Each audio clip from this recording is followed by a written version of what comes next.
guys are an amazing audience. Yes. Let's keep it going. So yeah, like he said, I'm Angee the Diva. And I have a lot to be thankful for, okay? Number one, which I'm sure most of you are thankful for, is that COVID is over. Yeah. I don't know if you all have the same reasoning for being so happy about it, but for me, it's because I have 2 children. And during COVID, them motherfuckers was in my house every goddamn day. Every fucking day. Okay? I woke up, them motherfuckers was there. I go get something to eat, they like, what we eating? By the end of that shit, I was like, y'all can take that vaccine and poke them directly in the fucking eyeball if it will get them out of my house. I love my kids, but I don't like them, okay? COVID was a weird time too, because like afterwards, you know, we lived through the pandemic, we made it, and people were like, oh, I don't know if I can go out. My cousin was one of those people, real scared to be outside with the rest of the world. And finally I sat him down, I said, yo bro, I saw you do a line of some dirty shit off of the floor in the bathroom at the Triangle. I think COVID is the least of your worries. The least. I'm real excited because I got to go back out and travel, right? So I lived abroad for some time, and traveling is fun. It's very fun to see like the differences between countries and the similarities. Like one of the things that I found pretty similar were in Southeast Asia, the police are kind of like Maui police. And that they don't really want to do their job.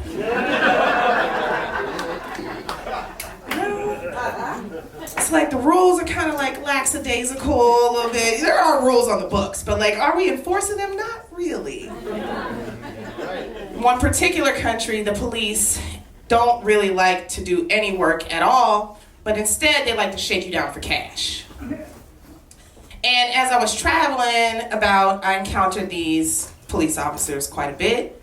One day, in fact, I was out at my produce lady, go there all the time, park my bike outside, talking to her about my tomatoes and onions and whatnot.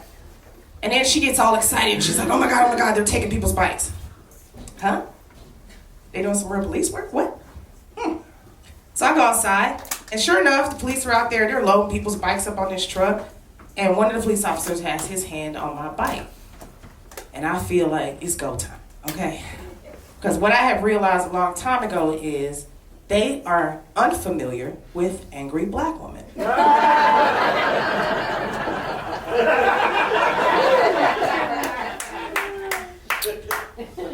So I'm standing there talking to the police officer, and he's like, we're gonna take your bike, it's in the wrong spot. And at first, I try to pull an American, okay? A white American. I'm like, oh, I don't see any signs posted. Where does it say that I can't park my bike here? He's not buying it, okay? He's like, no, we're gonna take your bike. He starts speaking, you know, to his friend or whatever. So I call up my friend. I'm like, hey, can you talk to police for me? Because this is not a situation that's gonna happen, okay? Pass the phone to the police officer. He's talking to him, passes the phone back to me. And my friend's like, okay, so they're gonna take your bike. Click. And now I feel my ancestors within me. My grandma's like, go ham, son. So I'm standing there and I'm like, oh, you gonna take my bike, huh? Oh, you gonna take my bike, huh? It's 90 degrees out here and you feel like you gonna take my bike, huh? You feel like you got words about taking what I have right here. I gotta get back to my kids. You out here in the street embarrassing me in front of all these fucking people, and you gonna think you gonna take my fucking bike? It's not a thing that's gonna fucking happen right now.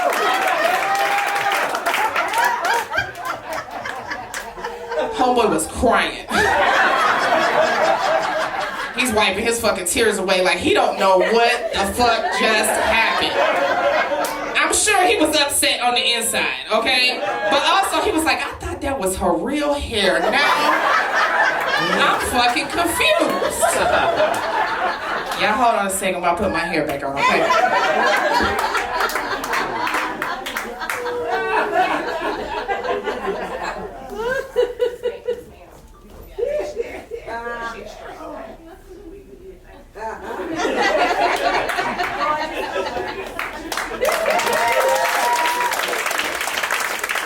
As soon as I got on stage, I was looking for the one black lady who was going to help me out with that situation.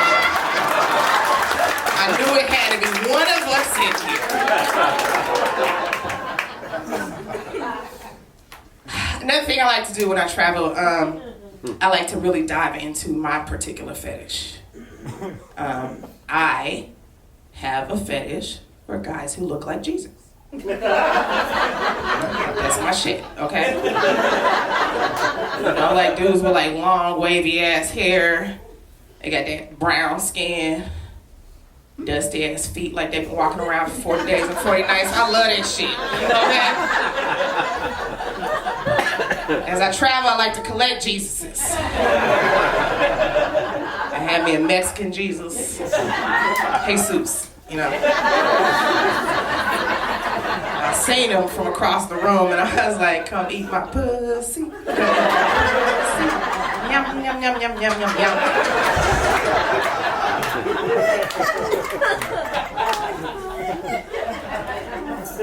When I was in Vietnam, I was swiping for Jesus. And I found a quintessential Jesus, okay? He had olive skin, long wavy hair. I was like, yes.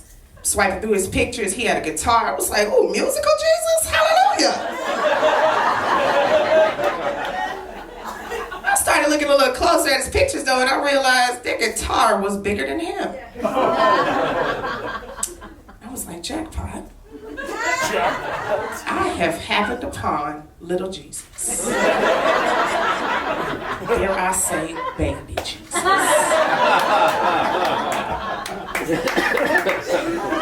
Now I went to meet him, and he wasn't just like little Jesus, he was like little Jesus. I'm looking at him, I'm thinking about myself, I'm like, I don't know how this is gonna work.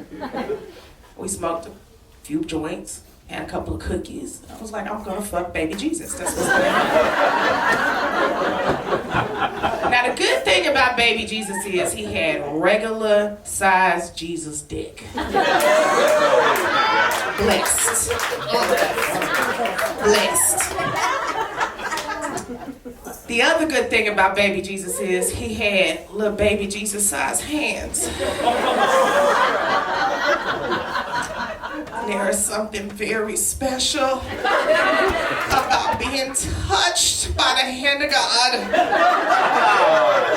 on the inside. Hallelujah.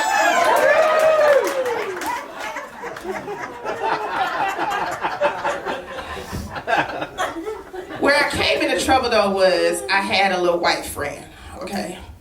And my little white girlfriend, she was like, you know what, you need to find you a big dick Jesus. And I should have known better. Listen to that little white girl. Because it wasn't the situation for me, okay? But I was like, I'm here on a mission. I like my collectibles.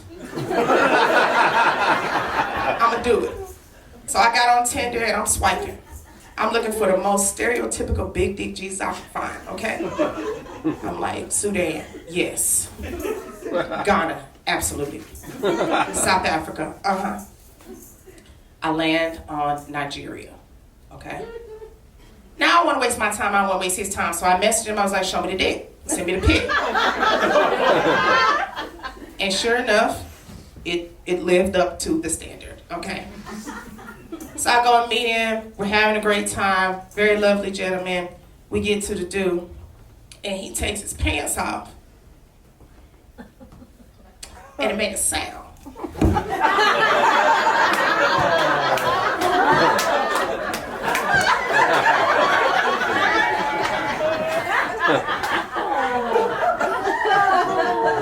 I don't know if y'all know this, but this ain't supposed to make a sound.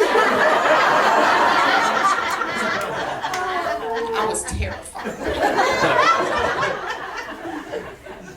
I was like, I'm here on a mission. And it slid right down my throat, so I was like, we gonna be okay. So I'm there, I'm like, all right, we can do this. Okay. All right.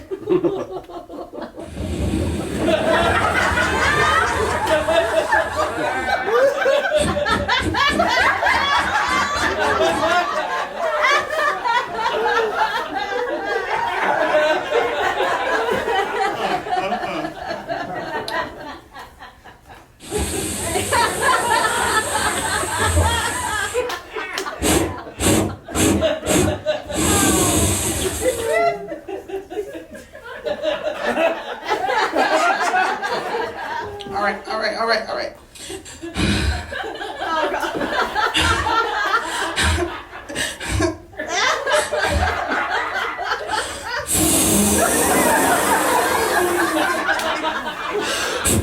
Get off me. Fuck off of me. I got up off that dick and my pussy fell on the floor. My kidneys was rattling around like loose change. The worst part about the situation is I was in Vietnam and I don't speak Vietnamese, okay? So then I had to go down to the pharmacy and try to mop to this bitch falling pussy, rattling kidneys. She didn't understand. She gave me some cream. It didn't work. Y'all be real quiet right now. I can jingle them for you still to this day.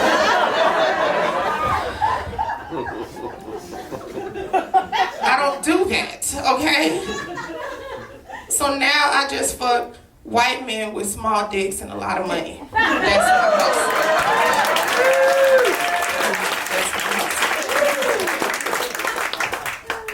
Sometimes I try to hop over to the other side. That was traumatic, okay? That was traumatic. Every time the dick got near my pussy for about 6 months, it was like, no, bitch. So I was like, well, let me try it on the other side, you know? Because I love women. I love women. Titties is my favorite thing. I don't know. I got titties. I love my titties, but I especially love them little tiny itty bitty baby titties. You know, the little ones that just disappear when they lay down. Like, where they go? It's just a nipple left. God damn, that's a magic trick right there. They strangers, you know, they don't never meet. And then I get in there and I be like, I bet you they can. Oh, look at them. Hey, how you doing? Ooh. So I met this girl, and she was beautiful. She took me around the city, showed me all kinds of things. It was lovely. We get back to her place, you know, we're making out. It's lovely. Get to the do, and she took off her pants, and it made a sound.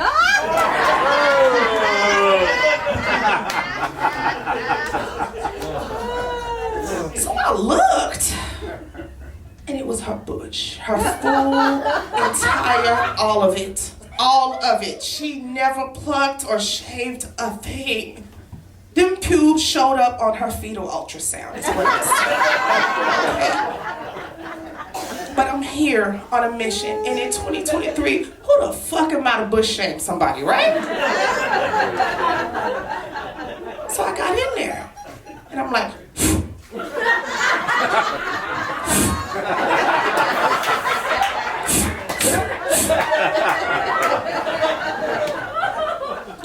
took some pins out of my hair, pushed this shit back. I got in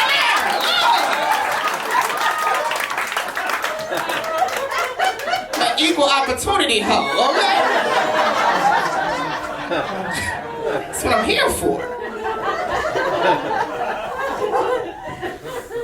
All right, guys, that is my time. I'm Angee the Diva. Thank you guys so much.